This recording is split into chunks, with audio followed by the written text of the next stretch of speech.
Emmaus is actually a biblical story. It's one of the resurrection stories that can be found in the book of Luke. If you recall, after the resurrection, Jesus was walking to the town of Emmaus with two disciples, Cleopas and the unnamed disciple. He was engaging with them, had them feel as though they were a part of his community.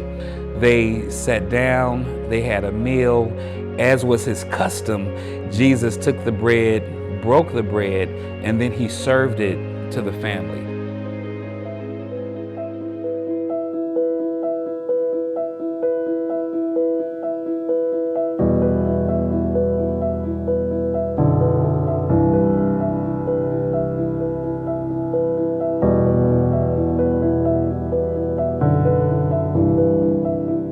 My name is Joel Mitchell, and I am the Executive Director of Emmaus.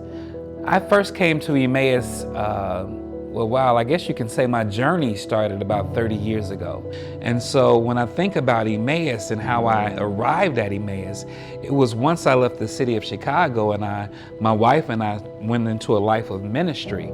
And so all of these things were really kind of circling in my mind when I was invited to come and start working with Emmaus 3 years ago. When our former executive director told me about Emmaus, he told me about this organization that was providing services to male survivors of sex trafficking. Now, for me, I was totally surprised and shocked because after 30 years of working in Chicago, having this broad experience of working with people who were in need of our support, I had never heard about an organization that work with male survivors of sex trafficking.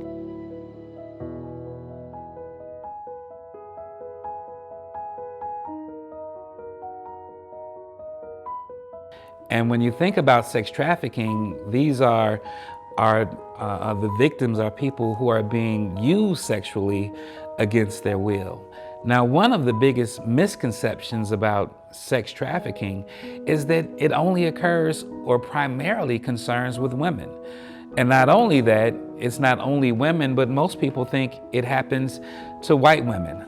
And it's not only white women, but it's African American women. It's people of all races, all hues. But the huge misconception is that it's only women. And here at Emmaus, what we want to do is bring awareness to the fact that this happens to men and boys too. My name is Carla Almeida, and I'm the Director of Programs here at Emmaus. The clients who come here to our drop-in center are looking for a safe place, are looking for a sprite, are looking for support and guidance and empowerment to walk their journey out of the life, out of trafficking or sex trade. And so again, it's been our experiences that when this happens to men and boys, these aren't necessarily older men. The primary age when this starts taking place is around 18 or 19 years old. And then more specifically, when we look at the numbers, someone's first experience with exploitation or even sex trafficking starts as young as 13. Because with men, one of the primary reasons why they don't come forward is because of all of the myths. And they don't come forward because they may feel as they're being viewed as weak, or they're being viewed as someone who can't take care of themselves. And it's been our experience when we are working with these survivors, due to the stigma, due to the misconceptions, boys find it way harder to come forward to seek the help that they need. We welcome warmly our clients at the door, and we show them around our drop-in center where they know they can get services, and we invite them to use our kitchen to cook a meal the way they like it. We invite them to take a shower in a hot, warm water. We provide them towels and all they need to take a shower and feel clean. Also invite them to use our laundry, where they can have the opportunity to clean their clothes, to change. And we invite them to use our living room to watch a movie, to relax, to watch the news, to watch something that they really like. And we also invite them to join our art therapy group, where we explore our feelings, our process, our traumas through art, through color, and through talking to others about what was happening to us. We invite them also to talk to our case managers for support, for guidance. We offer this in order to restore dignity to our clients who have been in the streets, homeless, who have not had a choice in their lives. They can come here and make choices and feel the respect and kindness from our team.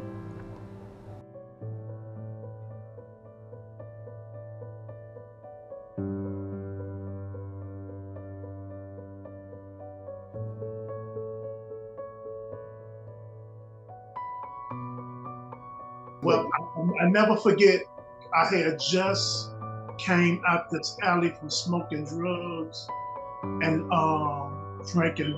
I had a bottle out of 40 ounce in my hand. Back at this time, Emmaus was on Wilson, 921 West Wilson, and they was out there evangelizing one day. And I looked at them, they looked at me, and Alfred came and put his arms around me. He said, "Hey brother, how you doing?" When he did that, it felt so odd, it felt so weird, but it was something inside that hug. It was that love, because I was already numb to the pain, because I did not know what I was feeling at that time. So because, I was high and I was out there frustrated, had nowhere to go, needed to take a shower. I was just so out there, and he embraced me. He embraced me with that love. And when he embraced me with that love, that was the hit I think I was really looking for.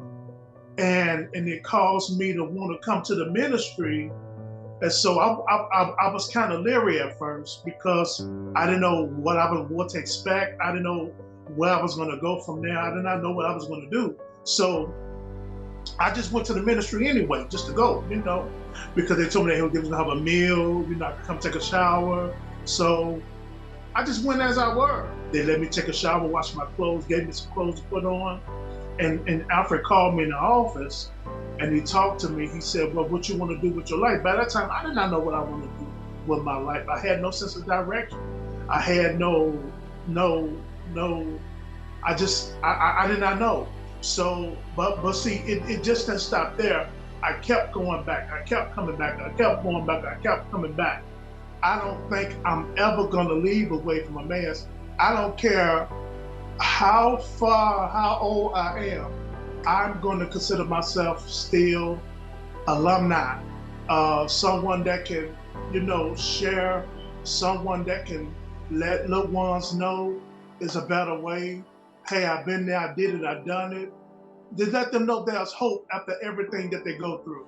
When I think back over the past year, when we do our outreach and when we do our connecting in the communities, we've had the ability to connect with nearly 200 young men here in the city of Chicago. Now, those are the people that we've completed outreach to. Those are the people that may have actually come and engaged the center, where we've connected them with an assessment, with an action plan. We've connected them to housing, employment, counseling services. And therefore, being the only center in Chicago that's working with men, of course, funding is not there to support our cause. So therefore, one of my major roles as an executive director is to bring awareness to the broader community that this issue exists, but we also need to bring awareness to request support. So for more information on how you can support Emmaus as we work to help people just like William and countless others, please visit us at all of our social media channels and on our website. All of the information needed to connect with us is listed on the screen below. Thank you so much.